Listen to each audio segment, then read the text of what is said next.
कांग्रेस की बेबाक खातून लीडर मोहतरमा उज़्मा शाकिर ने अपनी टीम के हमरा मरकजी हुकूमत और उत्तराखंड के वजीर आला के खिलाफ चार मीनार के दामन में एहतजाज करते हुए अपना बयान दिया, जिसमें उन्होंने हिंदुस्तान के वजीर आला नरेंद्र मोदी को ज़बरदस्त तनकीद का निशाना बनाते हुए कहा है कि वो हिंदुस्तान की अवाम के हक में काम नहीं कर रहे हैं, बल्कि अपनी कुर्सी बचाने की खातिर फ़िरका परस्ती की सियासत कर रहे हैं।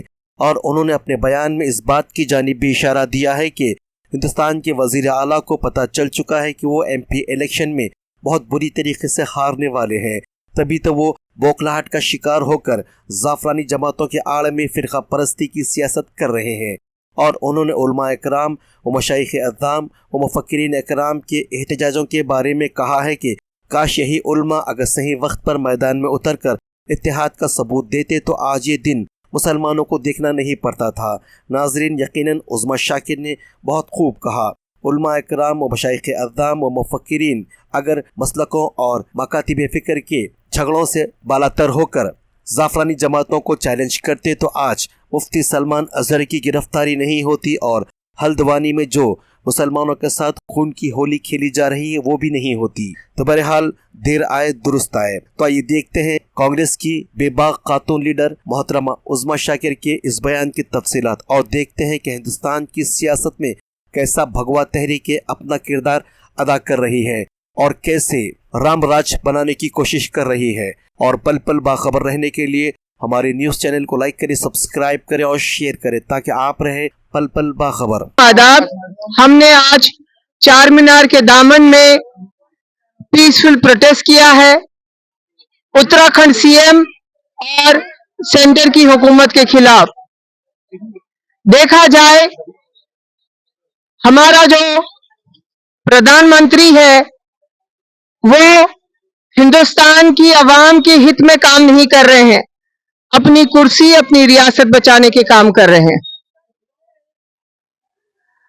वो बौखला गए हैं क्योंकि उनको पता चल गया है कि वो MP इलेक्शन में जीतने वाले नहीं हैं। इसीलिए बौखलाहट में हिंदू मुस्लिम किया जा रहा है, गाय के नाम पे मारा जा रहा है, राम के नाम पे मारा जा रहा है। कहते हैं जय श्री राम बोलो न तो मार डालेंगे। कितनी ही अफसोस की बात है। हमारी बदनसीबी है कि हमारे को ऐसा प्रधानमंत्री मिला। इस प्रधानमंत्री ने कभी प्रेस बाइट नहीं दिया। इस प्रधानमंत्री ने एक साल का हिसाब नहीं दिया कि एक साल में देश के लिए क्या किया या 5 साल में देश के लिए क्या किया, या अब 10 साल हो गए इनकी हुकूमत को, 10 साल में देश के हित में क्या काम करे। खैर, देर आए दुरुस्त आए। अब उलमाए दीन भी निकले हैं एकजुट होकर आवाज उठाने के लिए। यही अगर ये लोग पहले निकले होते, अपना मुर्दा होने का सबूत नहीं पेश किए होते, तो आज ये दिन देखना नहीं पड़ता था। हमें देखना चाहिए और समझना चाहिए कि पूरे हिंदुस्तान में मुसलमानों का पॉलिटिकल रिप्रेजेंटेटिव कोई नहीं है जो उनकी नुमाइंदगी करे, उनके हक में आवाज उठाए। और कोई भी ऐसा शख्स नहीं है जो एक आवाज बुलंद करे और उसकी आवाज पे जो है सब लोग लब्बैक बोले। लीडर कौन है जो अपनी बात मनवाए और उसकी बात पे जो है अवाम लब्बैक बोले, वो लीडर है। मैं तो अवाम को लीडर समझती हूं क्योंकि अवाम जो है अपनी बात मनवाती है। अपने आप को लीडर समझती हूं मैं, क्योंकि जितने भी मुसलमान पॉलिटिशियंस हैं वो सिर्फ अपने मुफाद के लिए जीते हैं।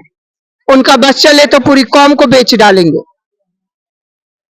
इसलिए हम सबको एकजुट होने की जरूरत है, एक आवाज होने की जरूरत है।